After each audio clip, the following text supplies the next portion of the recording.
Hi, I'm Storm. And I'm Mike. And we are from Advanced Group. What are we talking about today, Storm? Today we are talking about these directional tactiles. Yep. I can see we've got a range of colours. Yep. Some of them have different patterns and obviously different ways to install them. Yep. So where should we start? What is the difference between some of these to the others? So this one is stainless steel, and that's got a black carborundum in it. Now this one just has two spigots, so whenever they have this type of parts that protrude from the underside of the tactile, we call it a spigot. And as you can see, some of these, this has 5 spigots, this has 2. So this one would be a little bit more time consuming to install. This one might be cheaper than this one though. So, you've got trade-offs. One's obviously plastic and one's obviously stainless steel. So depending on where you're installing it, where you choose one over another. So that's that style. And then we've got some what we call bladed tactiles, which are these ones. Now, you can get different sizes of the blades that go into the ground, and whether it's asphalt or concrete or whatever. So basically the shorter ones, which are 10 mil, go into concrete, and the longer ones, I think they're 15 mil, go into asphalt. Yep. Install this, yep.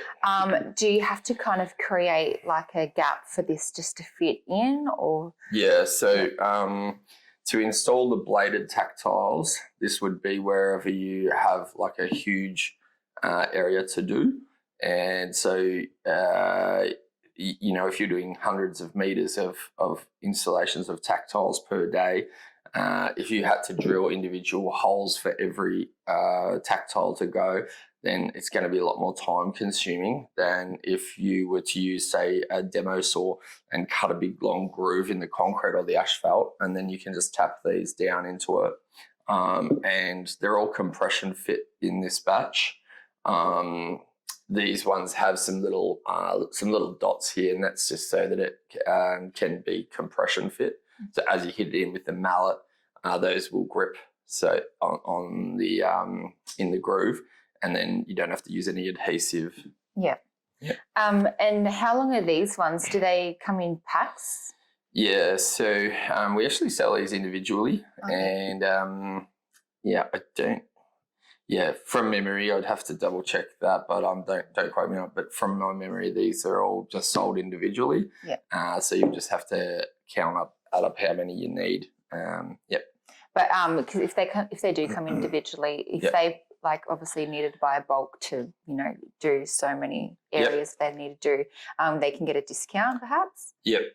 So as with all products on our website, there's automatic discounts for bulk. So there's if you look at the product page on each product, you'll see a button that says something about bulk discounts. When you press the button, it'll show a table which says the prices, so the price breaks for bulk, so 5, 10, 30, 50 and 100 from memory. Now, obviously, most people don't buy these one at a time, so it's going to obviously work out better if you are buying in bulk. The other thing to note was if you are a trade customer of ours that's buying off us regularly, then you can apply for a trade discount. And so you just contact our sales department and they will set you up with that. And that just means that every time you log in with your email address on our website, it'll come up with your price. And then the prices are even cheaper once you look at those bulk quantities. Yeah. So what are the main purposes of actually installing these? Yeah. So these directional tactiles are to direct pedestrians who are vision impaired. So if somebody is trying to navigate in public and there's a particularly hazardous place where they need to present themselves either for a bus or a train or to cross an intersection or something like that, then you'll find in urban areas that you'll have hazard tactiles, which aren't these, they're the circle ones. And then leading up to those places like train platforms and bus stops, you'll regularly find these sorts of directional tactiles, and that assists the person who's navigating along the footpath to be able to see a contrast on the ground. Now, be aware that there's two different types of contrast. There's color contrast, and then there's luminance contrast. Luminance contrast would mean for someone that has almost no vision, could be blurry, could be mostly light oriented, so they can see the difference between dark and light in front of them. If they see a difference on the ground, not only in the light contrast, but also they can feel with their cane that these are there. So then that would be help them to be able to know that if these are there, then that's leading towards a bus or train stop. And once they get to the circular ones that they can feel with their cane, then they know to wait there for the bus or the train, and not to proceed further if it's an intersection, obviously. So the different colours are so that you can create that luminance contrast. So you wouldn't put white on a white surface or black on a black surface. You would want to make sure that there's always, whatever the regulation is, 30 or 35% or something around there, luminance contrast. And one thing to note with luminance contrast is it's not always intuitive. So say, for example, yellow on concrete doesn't comply sometimes. Depends if the concrete's wet or dry. But white or ivory will contrast better on concrete for someone that's vision impaired than yellow, and so that might not be intuitive if you're thinking of what colours to use, because obviously we have different vision contrasts to people who are vision impaired. Yeah, so basically the colour they choose to buy just goes off the colour of the ground that they're placing them into. Yeah, so, the easiest example is if you put black on a white surface or white on a black surface, then that's the ultimate contrast. But if you had yellow surface, obviously you wouldn't pick yellow, etc. Yeah. I've noticed they've all kind of got like different patterns that kind of have texture on them. What's the reason for that? So over the years, different companies have made different patterns, and the patterns get tested by an engineer or engineers or an engineering company that can certify their slip resistance rating. There's companies or there's organisations like CSIRO who will dictate things to do with slip resistance, and then Vision Australia, who would work with disabilities regulatory bodies in Australia, also with the construction industry and engineering companies, would come up with ways to test these sorts of products and then certify them for what slip resistance ratings they might have to make sure that they either meet or exceed it. And then once that product is certified, then they would be able to, sell it in bulk in Australia with the confidence that even if it's wet, somebody could, potentially stand on. It's not going to be less slippery than the surfaces around it, whether it's concrete or asphalt. It'll give them a certain confidence in slip resistance, so that it's not creating a hazard, an unnecessary hazard. And what are they made out of? And what's the warranty for them in lasting? Okay, so there's actually a bit of a, trade secret in some of the poly blends that are used in these sorts of products. It's not your average ordinary plastics. So it has to be able to perform with a lot of heavy traffic. And stand up to UV, so it's got a lot of UV inhibitor in it. The poly blend would be something that we wouldn't divulge. And what's the difference with this one here? What's that made out of? So stainless steel, obviously. This is a 316 stainless steel, which is one of the highest grades of stainless, which means it's not going to have any sort of corrosion in any sort of short-term future, so it's going to last a very long time.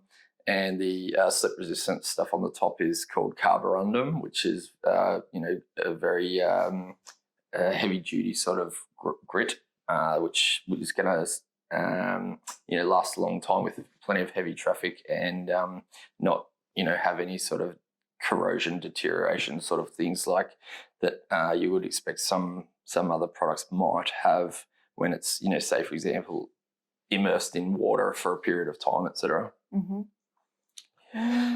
So is that for vision impaired as well?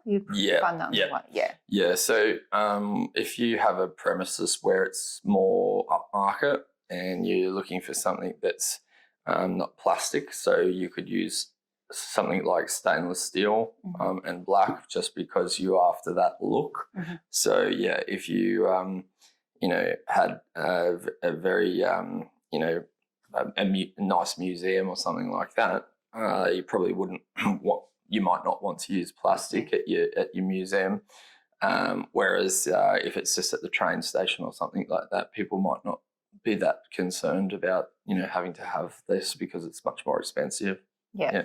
So you find these kind of built up around edges, like before the train platform, and like steps and stuff as well, like stairs? Well, not so much at the edge of the platforms. These lead to the platforms. Oh, okay, so if someone comes to a turnstile at a train station and they're getting through the turnstiles, they need to be able to navigate from that turnstile to the platform. Okay. And so these would be there in long lines, just one after another, obviously in the same colour though, so that the person that's navigating would be able to get to the edge of the platform. And then there would be those circular dots, which we call hazard tactiles at the edges of those hazards, which a hazard would be a platform they don't want to fall off, obviously. Yeah. I don't know what else. Is there anything else about them? Possibly the way that these get installed would be to drill. These are 8mm holes. Well, you would drill 8mm holes and then you would punch these down with a mallet. Now, these have a bit of a taper to them, and they have some certain other features on the spigots, and that allows that to be a compression fit tactile, so you don't need adhesives.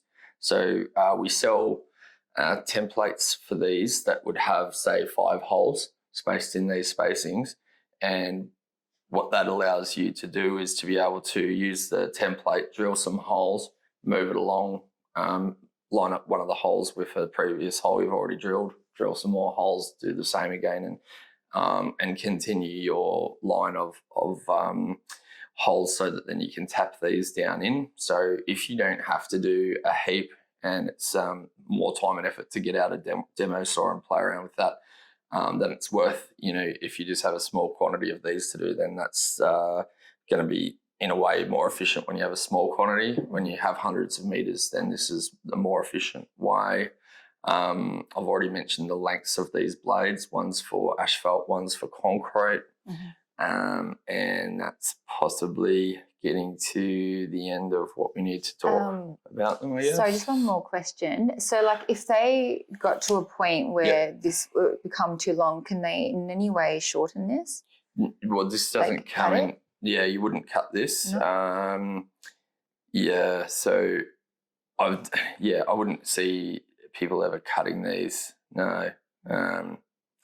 If you had to cut off that part or something, you can obviously do that. But people in general don't cut them. Do they come in any other lengths or just these ones here? Just these lengths. Okay. Yep. No That's for the Australian standards. Yep. Okay. Yep. Cool. So if you want to buy any of these products, actually we'll have these videos on the product pages of these where we're selling them on our website, and we'll just put them all to. This video is obviously covering the whole lot, so there'll be the same video against all of them. But if you want to buy the product, it's at www.advancedgroup.com.au. And if you like the video, you want to see more videos like this, please hit like and subscribe. Thanks for watching. Thanks. Bye. Bye.